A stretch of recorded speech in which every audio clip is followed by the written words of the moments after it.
Fate and the Apothecary by Robert Gissing. Farmiloe, chemist by examination.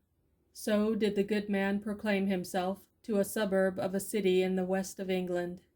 It was one of those pretty, clean, fresh-colored suburbs only to be found in the west. A few dainty little shops, everything about them bright or glistening, scattered among pleasant little houses, with gardens eternally green and all but perennially in bloom, every vista ending in foliage, and in one direction a far glimpse of the cathedral towers, sending forth their music to fall dreamily upon these quiet roads. The neighborhood seemed to breathe a tranquil prosperity. Red-cheeked emissaries of butcher, baker, and grocer, order book in hand, knocked cheerily at kitchen doors, and went smiling away.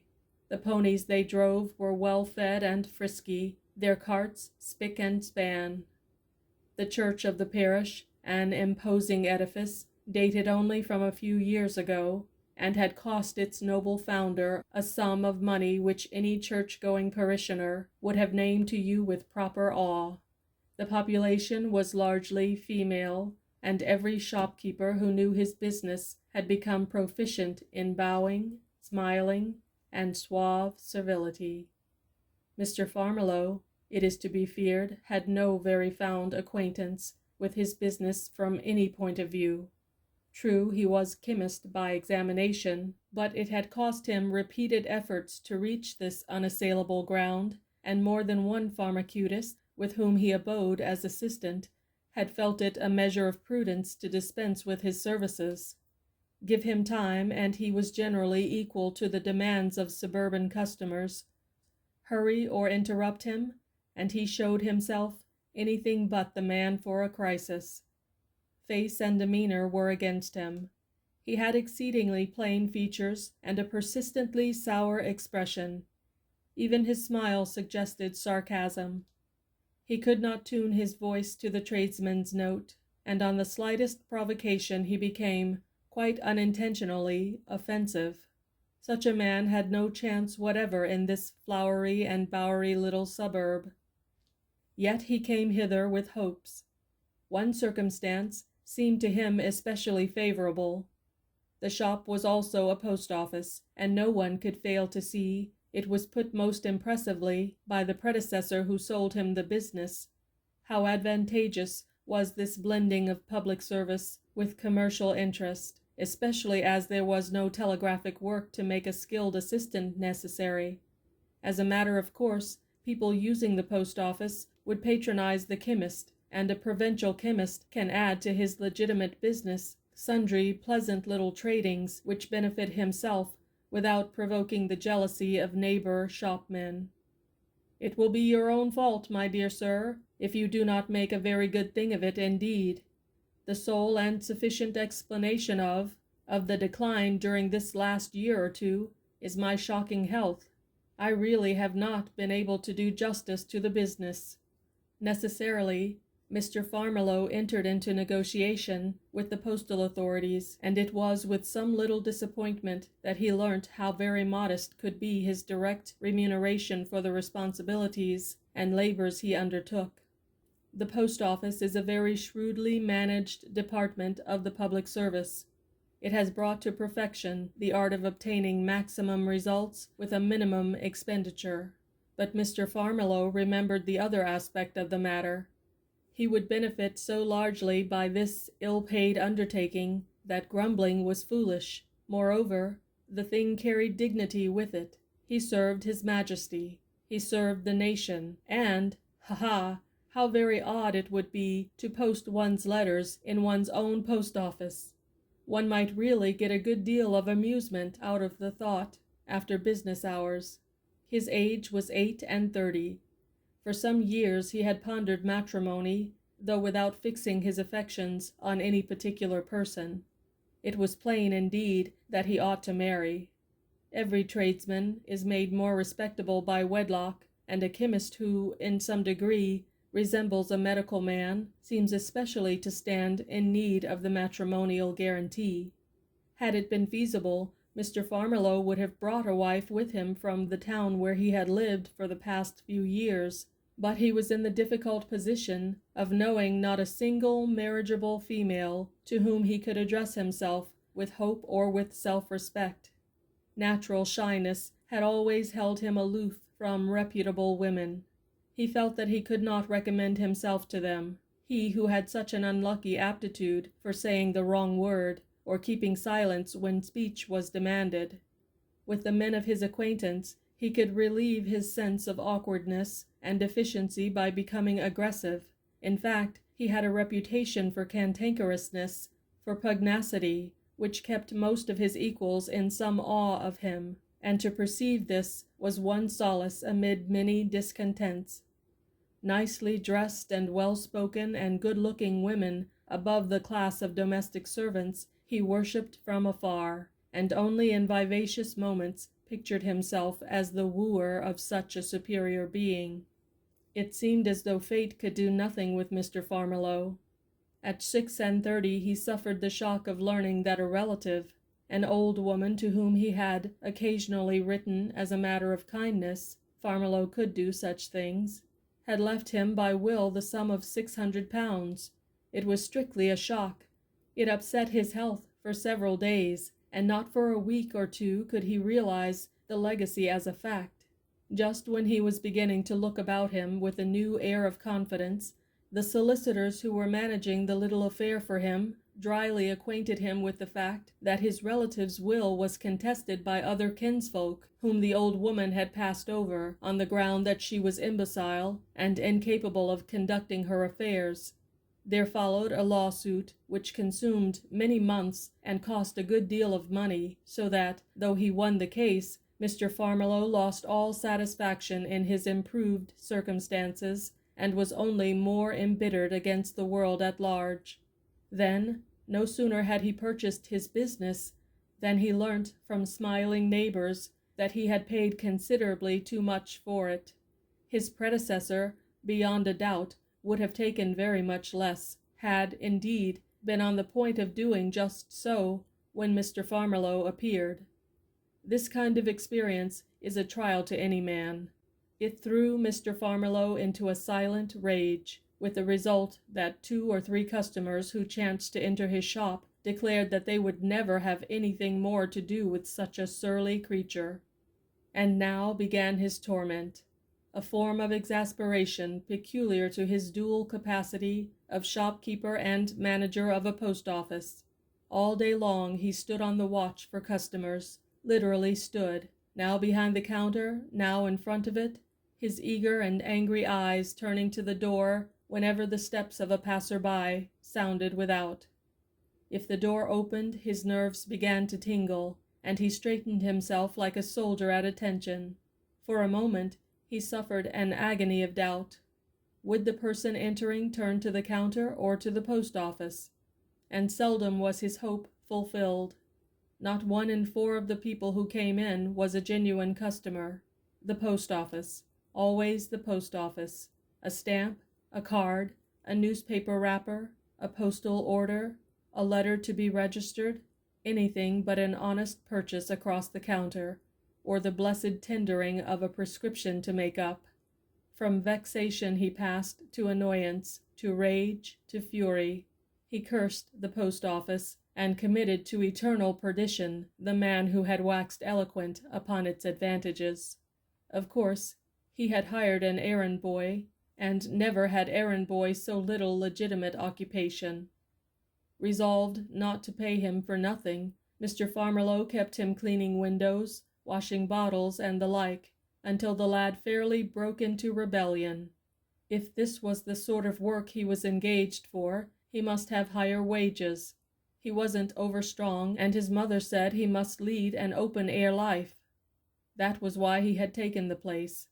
To be bearded thus in his own shop was too much for Mr. Farmiloe. He seized the opportunity of giving his wrath full swing, and burst into a frenzy of vilification.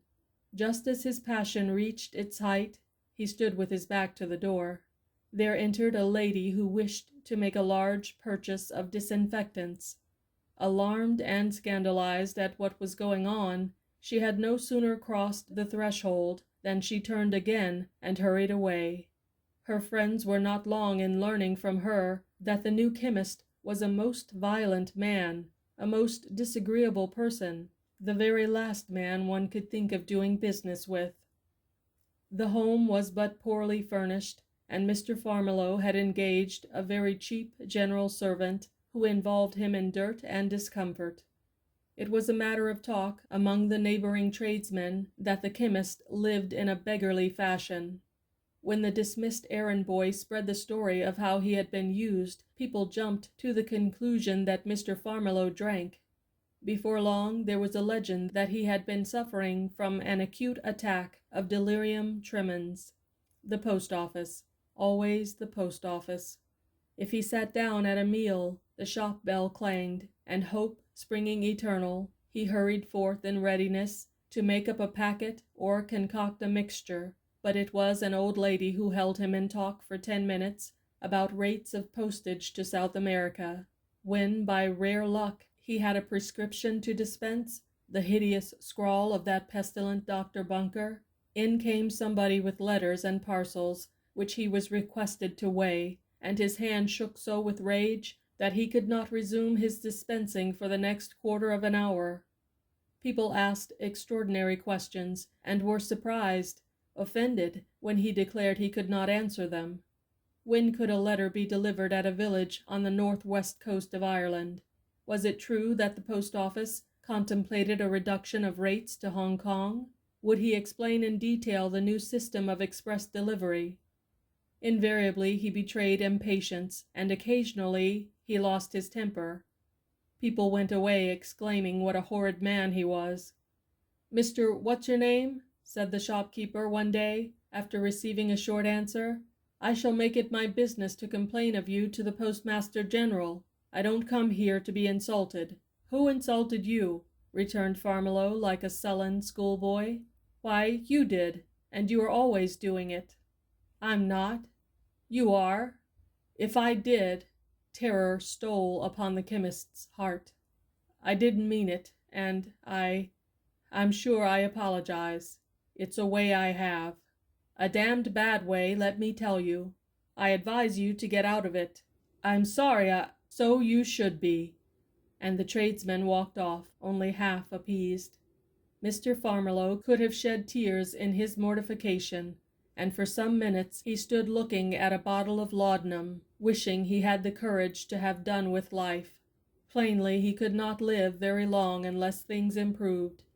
His ready money was coming to an end. Rents and taxes loomed before him. An awful thought of bankruptcy haunted him in the early morning hours.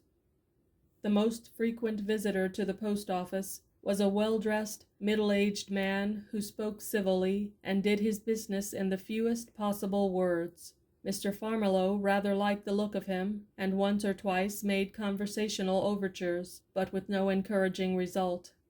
One day, feeling bolder than usual, the chemist ventured to speak what he had in mind.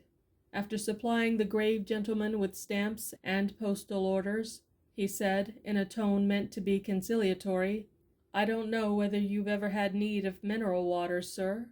"Why, yes, sometimes. My ordinary tradesman supplies them. I thought I'd just mention that I keep them in stock." "Ah, thank you." "I've noticed," went on the luckless apothecary, his bosom heaving with a sense of his wrongs, "that you're a pretty large customer of the post office, and it seems to me," he meant to speak jocosely, "that it would be only fair if you gave me a turn now and then. I get next to nothing out of this, you know. I should be much obliged if you—" The man of few words was looking at him, half in surprise, half in indignation, and when the chemist blundered into silence, he spoke.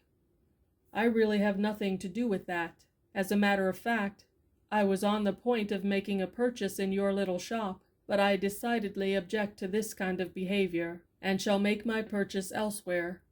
He strode solemnly into the street, and Mr. Farmiloe, unconscious of all about him, glared at vacancy. Whether from the angry tradesman, or from some lady with whom Mr. Farmiloe had been abrupt, a complaint did presently reach the postal authorities, with the result that an official called at the chemist's shop. The interview was unpleasant. It happened that Mr. Farmiloe, not for the first time, had just then allowed himself to run out of certain things always in demand by the public, halfpenny stamps, for instance.